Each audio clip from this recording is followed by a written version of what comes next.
పెద్దలకందరికీ కూడా నమస్కారం తెలియజేసుకుంటూ ఈ అవకాశం ఇచ్చినటువంటి పార్థసారథి గారికి, అధ్యక్షులు గారికి కృతజ్ఞతలు తెలియజేసుకుంటూ అరకాల ప్రభాకర్ ప్లేస్ లో నన్ను ఆక్ట్ చేశారు అనేది కాకుండా నాకు తెలిసిన మేరకు రోల్ ఆఫ్ ఇన్వెస్టిగేషన్ ఇక్కడంతా కూడా క్రీమ్ ఆఫ్ ద సొసైటీ అంటే పర్టికులర్లీ అడ్వకేట్ ప్రొఫెషన్స్ అంటే అడ్వకేట్స్ అంటే clearly they are cream of the society in intellectual properties.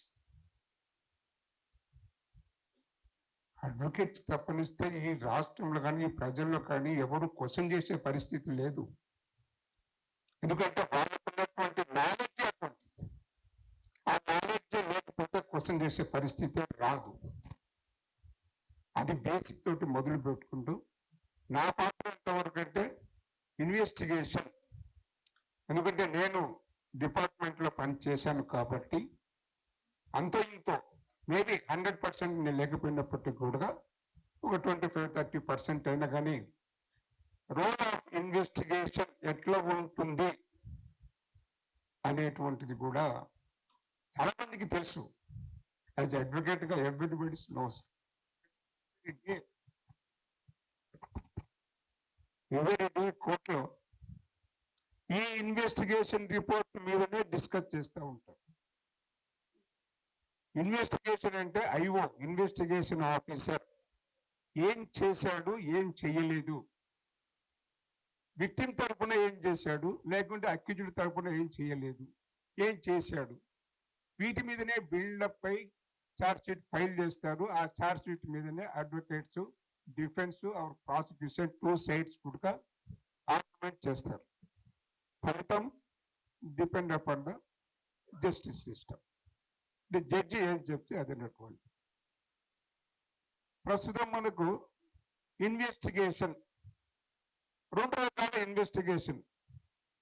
అసలు స్టేషన్ కంప్లైంట్ ఏ స్థితిలో వస్తుంది, విక్టిమ్ ఎవరైనా దెబ్బలు తగిలో, లేకుంటే ఒక మర్డర్ జరిగితే వాళ్ళ కిట్టని కింద, ఒక దొంగతనం జరిగితే ప్రాపర్టీ ఎవరైతే లాస్ చేసుకున్నారో వాళ్ళు ఎవరో ఒకరు వచ్చి ఫస్ట్ నేను ఆ నెంబర్ సెక్షన్ చెప్పదలుచుకోలేదు. ఎందుకంటే యూఆర్ ఆల్ వెల్ ఎడ్యుకేటెడ్ కాబట్టి 154, 154, 3 ఇవన్నీ అవదు. మనకు కావాల్సినది పాయింట్. ఒక విక్టిమ్ వచ్చి పోలీస్ స్టేషన్ లో కంప్లైంట్ ఇస్తే ఒక ఎఫ్ఐఆర్ రిజిస్టర్ చేయబడుతుంది. ఎఫ్ఐఆర్ రిజిస్టర్ చేసినప్పుడు అది 2 రకాలు, కాగ్నిజబుల్, నాన్ కాగ్నిజబుల్. కాగ్నిజబుల్ అయితే ఇమీడియట్ గా ఎఫ్ఐఆర్ చేసేసాడు. నాన్ కాగ్నిజబుల్ అయితే కనుక అది మెజిస్ట్రేట్ పంపించేసి మెజిస్ట్రేట్ దగ్గర నుంచి పర్మిషన్ తీసుకుని దాన్ని ఎఫ్ఐఆర్ చేసేసి ప్రొసీజర్ స్టార్ట్ కావడం. ఒకసారి ఎఫ్ఐఆర్ ఇష్యూ చేసిన తర్వాత ఫస్ట్ ఇన్వెస్టిగేషన్ ఆఫీసర్ అనేటువంటిది ఎవరైతే మనకు కంప్లైంట్ ఇచ్చారో విక్టిమ్ సంబంధించినటువంటిది అతని స్టేట్మెంట్, డీటెయిల్డ్ స్టేట్మెంట్ రికార్డ్ చేయాలి. That is under part 2 statements. అంటే నీకు దెబ్బలు ఎక్కడ తగిలినాయి, ఎవరు కొట్టారు, ఏ ప్లేస్ లో కొట్టారు, ఎక్కడెక్కడ దెబ్బలు తగిలినాయి, ఎందుకు కొట్టారు, ఈ మోటివ్స్ ఇవన్నీ కూడా, వెపన్స్ ఏంటి అన్నిటి కూడా దానికి సంబంధించినటువంటి సమగ్ర సంపూర్ణ విషయాన్ని సమాచారాన్ని రాబట్టడం అనేది ఐఓ యొక్క ప్రైమరీ డ్యూటీ. అదొక ఆస్పెక్ట్. సరే, దాన్ని ఎవరైనా చూసారా, లేకపోతే చూసిన వాళ్ళు ఎవరైనా వేరే వాళ్ళకి చెప్తే ఎన్ని వాళ్ళు ఉన్నారా, ఇలా రకరకాలుగా that is called witness statements record అని చెప్పి అంటారు. అది అయిపోతుంది. తర్వాత ఏ ప్లేస్ లో జరిగింది offence, that is the most important. ఎందుకంటే ఎక్కడైతే నేరం జరిగిందని మన ప్లేస్ అదే అనుకుంటున్నామో అక్కడ కావాల్సినంత ఇంక్రిమినేటింగ్ మెటీరియల్ అక్కడ అవైలబిలిటీ ఉంటుంది. ఫింగర్ ప్రింట్స్ కావచ్చు, బ్లడ్ సెల్ కావచ్చు, సెలైవా కావచ్చు, హెయిర్ కావచ్చు, ఇంకేదో incriminating material. Collection of the incriminating material is most important to establish the commission of offence. ఎటువంటి ఇంక్రిమినేటింగ్ మెటీరియల్ లేకుండా విక్టిమ్ వచ్చేసి నన్ను ఎక్కడ కొట్టాడు, ఇక్కడ కొట్టాడు, నాకు ఈ దెబ్బలో కానీ కొట్టాడు, ఇదంతా కూడా ఒక ఆస్పెక్ట్. సరే, సీన్ ఆఫ్ ద అఫెన్స్కి వెళ్ళేసేసి ఇంక్రిమినేటింగ్ మెటీరియల్ కలెక్ట్ చేసిన తర్వాత నెక్స్ట్ స్టేజ్ అప్పటికి ఏంటంటే ఐఓకి ఒక కరెక్ట్ అండర్స్టాండింగ్ వస్తుంది. ఎస్, ఈ అఫెన్స్ జరిగింది, పలానా తేదీన పలానా ప్లేస్ లో పలానా సమయంలో జరిగింది, పలానా వ్యక్తిని కొట్టాడు, లేకుంటే తిట్టాడు, లేకుంటే ఇంకోటి చేశాడు, దొంగతనం చేశాడు అన్నటువంటిది. దానికి సంబంధించిన ఇంక్రిమినేటింగ్ మెటీరియల్ అన్ని కలెక్ట్ చేసుకొని, ఇంక్లూడింగ్ ఎన్ని ఫింగర్ ప్రింట్స్ ఉన్నా, సెలైవా ఉన్నా, లేదా డిస్క్ ఏదున్నా అవన్నీ కూడా కలెక్ట్ చేసేసుకొని ఫోరెన్సిక్ ల్యాబ్ పంపించేసేసి దానికి సంబంధించినట్టు ఎక్స్పర్ట్ ఒపీనియన్ కలెక్ట్ చేస్తాడు. ఎక్స్పర్ట్ ఒపీనియన్ చేయడానికి పంపించిన తర్వాత ఎస్, ప్రైమా ఫాసిగా కేసు ఎస్టాబ్లిష్ అయిందని అనుకున్న తర్వాత then he has to go for arrest of the accused. FIR లో ఎవరి పేరైతే చెప్పారో, పలానా వ్యక్తి ఏ అనే వ్యక్తి నన్ను కొట్టాడని చెప్పాడో అతన్ని అరెస్ట్ చేయాలి. అరెస్ట్ కూడా కారణాలు ఉంటాయి. ఫర్దర్ మళ్ళీ ఎస్కలేట్ కాకుండా, వైలెన్స్ ఎస్కలేట్ కాకుండా ఒక ఆస్పెక్ట్ లో అరెస్ట్ చేయాలి. లేదంటే ఫర్దర్ గా మళ్ళీ విక్టిమ్ ను హింసించకుండా ఒక అరెస్ట్ చేయాల్సి వస్తుంది. లేదా విట్నెస్లు తారుమారు చేయబోతున్నారు, విట్నెస్లు ఎవిడెన్స్ అంతా కూడా స్పాయిల్ చేసేస్తారు అనే దశలో కూడా అరెస్ట్ చేయడానికి ఆస్కారాలు ఉంటాయి. సరే, ఈ అరెస్ట్ చేసి అవన్నీ పంపించేసేస్తారు. సరే, ఎఫ్ఎస్ఎల్ రిపోర్ట్ నుంచి వచ్చిన తర్వాత ఛార్జ్ షీట్ ఫైల్ చేయడం జరుగుతుంది. విట్నెస్లు పెట్టి ఎఫ్ఎస్ఎల్ రిపోర్ట్ని అవన్నీ పెట్టి ఛార్జ్ షీట్ వేయడం జరుగుతుంది.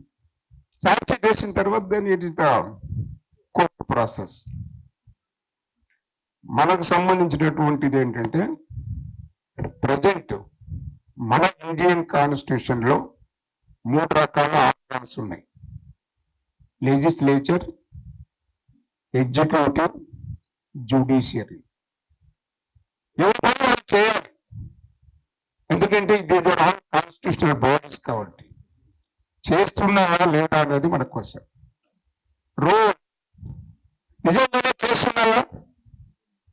ఎగ్జిక్యూటివ్ పార్ట్ కింద రకరకాల ఏజెన్సీస్ ఉంటాయి. రెవెన్యూ ఉంటుంది, పోలీసు ఉంటుంది, ఇంకా రకరకాల వింగ్స్ ఉన్నాయి. మనకు సంబంధించి police investigation, ED, CBI, IB, ACB, IT, income tax. స్టేట్కి వచ్చేటప్పటికల్లా ఏసీబీ, తర్వాత విజిలెన్స్, సివిల్ పోలీస్. సివిల్ అనేటువంటిది ఇంతవరకు నేను చెప్పినటువంటి విషయాలు. సివిల్ ఇన్వెస్టిగేషన్లో ఏమేమి చేస్తారన్నటువంటిది మీకు అంతా కూడా తెలుసు. ఐపీసీ కానీ, సిఆర్పిసి కానీ, ఎవిడెన్స్ యాక్ట్ కానీ ఇవన్నీ కూడా వాటిని ఫాలో అవుతూ చేసినటువంటిది. కానీ ఈడీ, సిబిఐ, ఐటీ అవి డిఫరెంట్ సంబంధించినటువంటి స్పెషల్ యాక్ట్ సంబంధించి అవి వర్క్ చేస్తారు. వాటి కొన్ని వేరే ఇవి మన సిఆర్పిసి ఇవన్నీ కూడా ఫాలో అవుతూనే వాళ్ళకు సపరేట్ స్పెషల్ యాక్ట్స్ ఉంటాయి. దాని ప్రకారంగా వాళ్ళు ఇన్వెస్టిగేషన్ చేసేస్తారు. చాలా వరకు ఏంటంటే స్పెషల్ యాక్ట్ కింద పనిచేసేవన్నీ కూడా burden of proof lies with the accused. నేరారోపణతో ఎవరి మీద చేయబడి ఉందో బర్డెన్ ఆఫ్ ప్రూఫ్ వాళ్ళే ప్రూవ్ చేసుకోవాల్సి ఉంటుంది. There lies lot of things.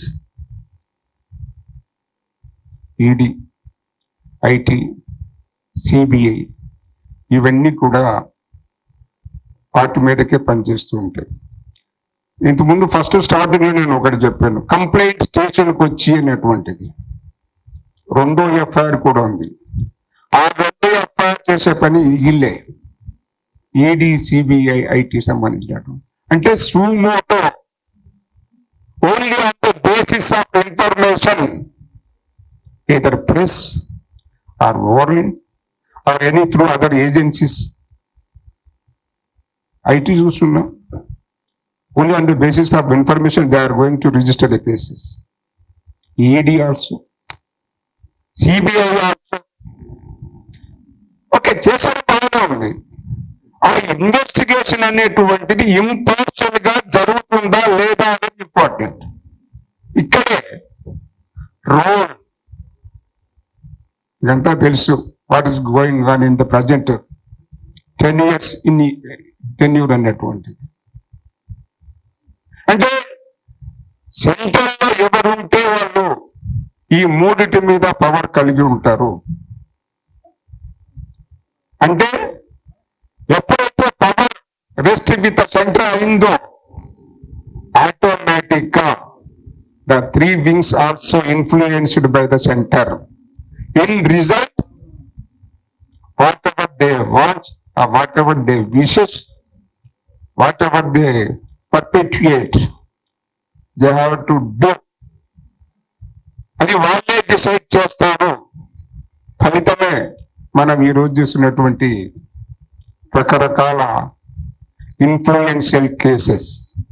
లేకపోతే 2 రకాలు. పొలిటికల్ గా నేను ఎక్కువ దీనికి వదిలించుకోలేదు, ఎందుకంటే ఇంకా పెద్దలు చాలా పొలిటికల్ గా మాట్లాడవలసిన మనకు ఉంది కాబట్టి నా వర్క్ ఏంటంటే రోల్ ఆఫ్ ఇన్వెస్టిగేషన్ సంబంధించి.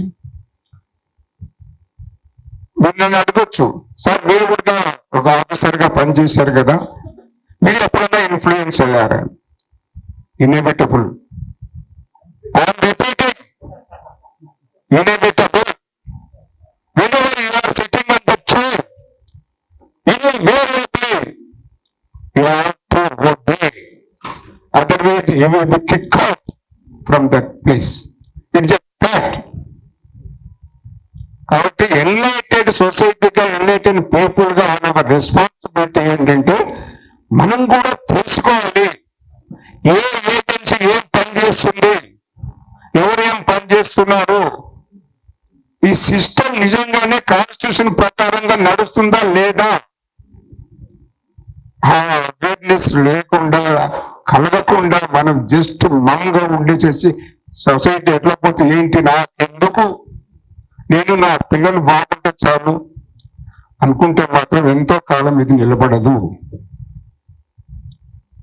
ప్రతి ఒక్కరు వాళ్ళకున్న దశలో, వాళ్ళకున్నటువంటి స్థితిలో ఏం చేయగలుగుతారో చేయండి. రోడ్ల మీదకి వచ్చి ఇది చేయమని ఎవ్వరేం చెప్పరు. వాళ్ళకు ఉన్నటువంటి ఏ పరిస్థితులు అయితే సొసైటీ గురించి ఆలోచించగలుగుతారో ఆలోచన మీదకే చెయ్యండి. కాకపోతే దానికి ముందుగా ఇన్వెస్టిగేషన్ అనేటువంటిది అంత ఫ్రీ అండ్ ఫెయిర్ అయితే కాదు అని చెప్పి నా ఉద్దేశం తెలియజేస్తూ ఎక్కువ సమయం తీసుకున్నట్టున్నాను. కాబట్టి అధ్యక్షుడు వారిని క్షమించమని కోరుతూ సెలవు తీసుకుంటాను. Thank you.